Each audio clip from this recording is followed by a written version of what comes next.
When your heart is racing at the speed of light, and you feel like you got nowhere else to go. No, I'll hold you till the sun comes in the morning light. Yeah, I'll keep you safe, I'll never let you go.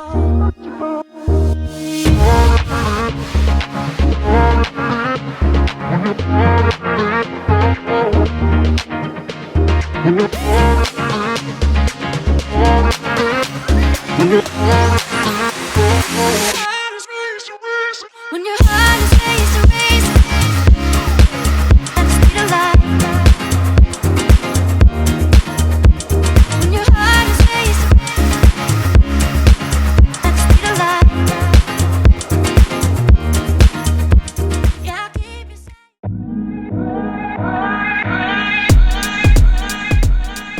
So we're here in the beautiful, picturesque McLaren Vale with Richard Hamilton Wines with Flash Gordon, Paul Gordon, winemaker.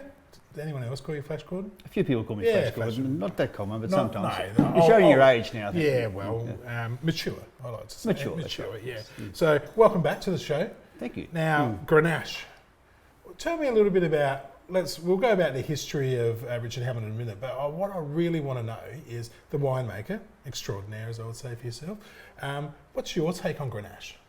It's a beautiful variety that I think answers a lot of the questions that people are looking for when they're looking for alternative varieties and so forth. I think Grenache delivers some of those things of a bit more elegance, a bit more style, but a beautiful drink. So a lighter wine, lighter than your big Shirazes and Cabs and... It's lighter in colour, but Yeah. it's got a lot of roundness to it. So it's got Well, explain roundness to the layman. Texture. It almost gives the impression of sweetness without being sweet. There's a couple of different styles of Grenache, isn't there? I call theirs a traditional style where you're making it, you're playing with it, you're giving it love in the winery, you're checking on it, you're leaving it in barrel for a while and really babying it and working hard and showcasing your winemaking skills. And then there's the other style, I think, which is really in vogue at the moment, is make it ready to drink now. So which is yours? Well, it's a bit of a learning curve. So before I came to Richard Hamilton, I had no experience with Grenache whatsoever. And so I went out and bought some Grenaches from what was then the Bailey and Bailey wine shop in Adelaide. It was a fantastic store that all winemakers used to go to. So when are we talking? We're talking about early 2000s. Right. So I bought these Grenaches, and the thing about them was that they were really big wines, and I was surprised. And so when we started to take our grapes from here down to our winery, I was expecting these wines to come out of this type of style, big, heavy styles, but they weren't. And Right. so I started to think, well, what was I doing that was wrong? And so I started to play around, well, maybe a little bit of Shiraz might help that. So probably the early ones I tried, maybe 5 or 10% Shiraz to give it a bit more colour to it. But then the learning curve came in and realised that after trying out New Oak, I didn't think it sat well with the wine. Certainly it's a variety that lends itself to used oak. And also that I was trying too hard. Sometimes you need to just let your variety speak for itself. Oh, that's a really good point, isn't it? And the Grenache that we started to then make was probably the style that's probably more in vogue now. It was a little bit lighter in colour. Yeah. We weren't trying too hard. The Shiraz went, didn't need that. And it came out as a lovely, enjoyable, medium-bodied, but with this texture and this drinkability that was just such a pleasure. And now it's sort of, now it's still there. You've talked it up that much. We've got to have a go. Let's try it. I'm pouring, am I? You can pour. Oh, Yeah. all right, why not? Let's go through what we're drinking first. So we're drinking the 2020. The 2020 Richard Hamilton Burton's Old Vine Grenache. Right. So tell me, Burton's. What's the story Okay, with Burton? So Richard Hamilton is the 5th generation of his family. We'll get to that later on, I guess. But, Yeah. but Burton was his father. Right. So we had a winery block which had some old bush vine Grenache growing in it. Yeah. And so this wine was named after Richard's father. Right. Cool. All right. So let's have a look at the colour. Yep. Now, it's just got that. To me, Grenache has always got that little bit lighter colour. Obviously, Yep. a bit darker than my favourite Pinot, but I think this one here actually, to me, looks very, very light. It's a bit lighter. It's probably a function of the year in many ways. Yeah. 2020 was an unusual year in many ways, in that it was quite warm leading up to Christmas. You know, there was the Yeah. horrible season for many in Australia in 2020. And then we had a very cool period from the last half of January. So December was the hottest December on record.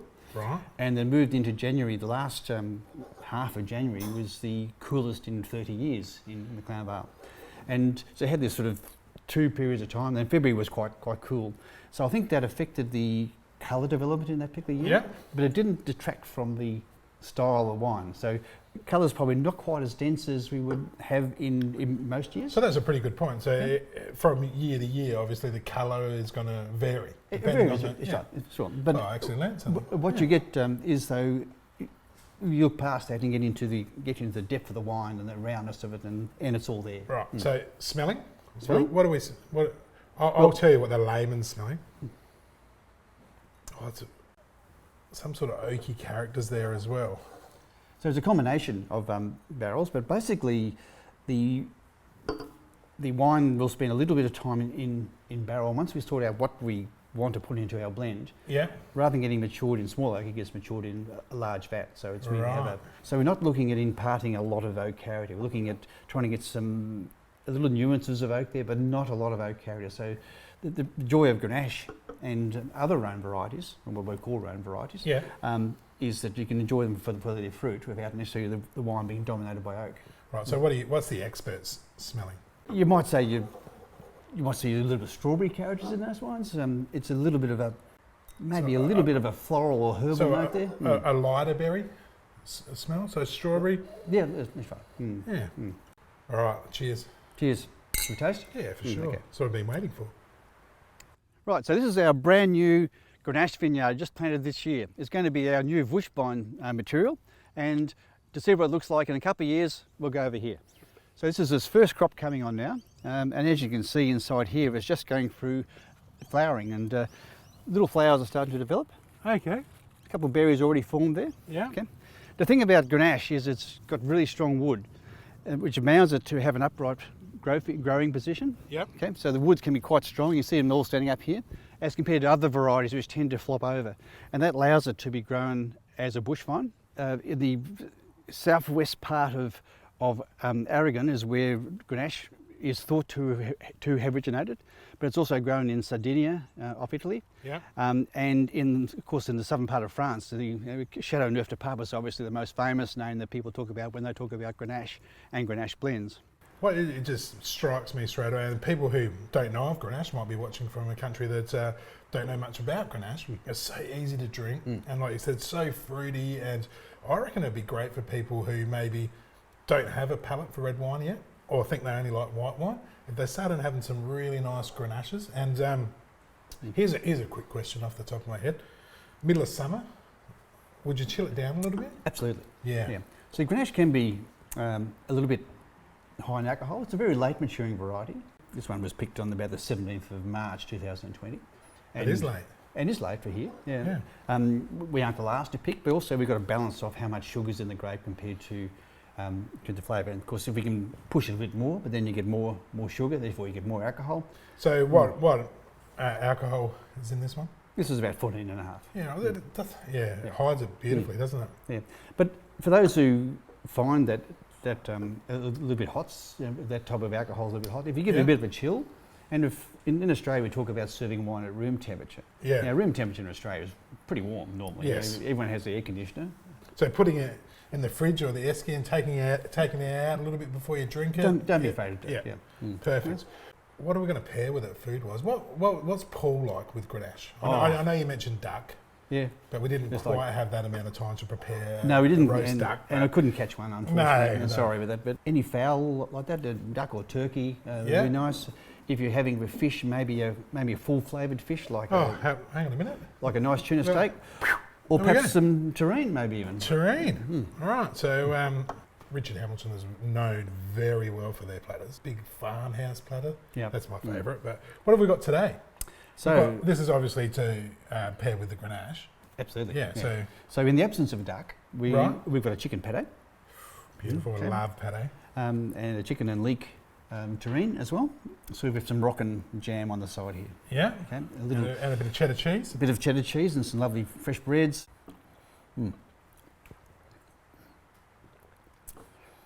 Oh, So it goes with the creaminess, but there's enough acidity to cut through the roundness of the pate. It's would and you can look forward to a second glass of this, can't you? I think a lunch wine would be a good. Oh yes. Yeah, a lunch wine. Lunch, but also I think that with a nice dinner. Well, the pate was awesome. So it would be rude not to try the terrine, I think, as well. So we're talking chicken and leek. Yes. Yeah. All right. So Grenache, I wouldn't usually think Grenache and chicken, but that did work very well. That actually worked really well. It does work well. It did work well. There's a little bit of spice in that as well, Yeah. which carries through in some of those peppery carries you might get in the wine. So the thing about Grenache is that it's probably a variety for the past and the future. So it's a bit more drought resistant to many varieties. Yeah. So the reason why it would have been so popular many years ago was, one, there probably wasn't the resource of many posts to put in trellises, or wires were a bit expensive. So having a variety that didn't need trellises and so forth would have allowed it to be grown as bush vines, and so that made it a very popular variety to have. It made a nice wine, of course, but also it didn't require a lot of irrigation. So some of the lovely old vines material that exists now are from vines that were planted in very, very dry areas. Lee Harding, our vineyard manager, when he comes to harvest this, he'll look through these vines, and between us we'll work out those bits of this vineyard which are low yielding or high yielding or got more flavour and more depth, and we'll keep those aside for making Burtons. Yeah. Okay, and then probably the vineyards which are a little bit higher in yielding, we can blend into our GSM wine, which because then we have some Shiraz and some Mourvedre to give a lovely roundness and fullness to it. So, but we try very hard. So it starts in the vineyard. When it comes to harvest, we pick out our best fruit there, and then in the winery we'll decide which is the best wines to go into our blend. I'm really intrigued by the history of Richard Hamilton Winery. So, and I know that you love telling the story of the history of it. So, how many generations are we up to now? Fifth generation. Fifth generation. That's amazing, isn't it? So, where did we start? Well, we started probably a long time ago, but the first Richard Hamilton arrived in 1837 and planted vines. Hang on a minute. 1837. 1837, and his name was Richard Hamilton as well, the first of the Right. dynasty of winemaking family in Australia with the Richard Hamilton name. So Hamilton's was a very major brand in Australia, right through from those times through to now. So it's a very, very important part of Australian winemaking history, especially in South Australia. Richard himself began his winemaking in 1972 on his father's property, and developed a winery just south of here. Yeah. And is part of the fabric of McLaren Vale. Yeah, for sure. And that, to me, that is the whole reason we kind of do this show too, is get that story out there about the family, the blood, the sweat, the tears that go into the bottle. Because people just think, oh, you own a winery, you're a millionaire. But it's not like that. They've got to be experts in the vineyard, don't they? They've got to plant the right varieties, which is, I guess they've learned over time as well. And what they've also had to do is work extremely hard. And I think pretty much down this area too, we're stealing the wine. For the quality of the wine is and the price that people are paying, we're actually almost stealing it, aren't we? We're running out the door with it at the price we're getting. We're very, very privileged to live in such a beautiful area with such great varieties. And the Hamiltons, 5 generations. It's amazing, isn't it? It is amazing. I must say, you're doing it credit, mate. You are doing an absolutely amazing job. And while we're at it, we'll just plug the massive award you won. Best Australian wine in a recent wine show in Canada. What wine was it? Ghost Hill? It was a Ghost Hill Shiraz. Yeah, Ghost Hill Shiraz, which is our first release, that wine, 2019 Shiraz from our Ghost Hill vineyard. So first crack, you win Best Australian wine. Crack. Yeah, no worries, mate. So Paul, it's been an absolute pleasure. So people watching, could be watching from anywhere in the world, where do they get this wine from? So the best, I would say, obviously being a local, is come down to the cellar door, see the girls in the cellar door or boys, and actually have the experience. Sit outside, bring the kids, let them play on the lawn, cellar door, or obviously, where else would they be purchasing it from? We can buy it online if you so wish. What about socials? Are we pretty active on socials? Absolutely, yeah. Yeah. So, Twitter? Twitter, yeah. Oh, I love Twitter. Yeah, hashtag Richard Hamilton Wines. Right, okay, right. Yeah. On Facebook, at Leckenfield Wines. Yeah. Okay. And of course our website, www.richardhamilton. Cool. So refreshed, revamped website, ready to go? Yes. Yeah. Absolutely. Awesome. So just jump on there, order, grab some Grenache, or come down and have a platter. Better still, come down and have a look. This is really nice. You get the really appreciation of the Well, you know the what wine. you could do? You could skydive in. You could skydive in. Wow, we could skydive in. And as you skydive in, you can look down, and our Grenache vines are just out the window here. Ah, right. And you Cheers can to see you, them. mate. Cheers. Very much appreciated. Lovely to see you again. When your heart is racing, racing at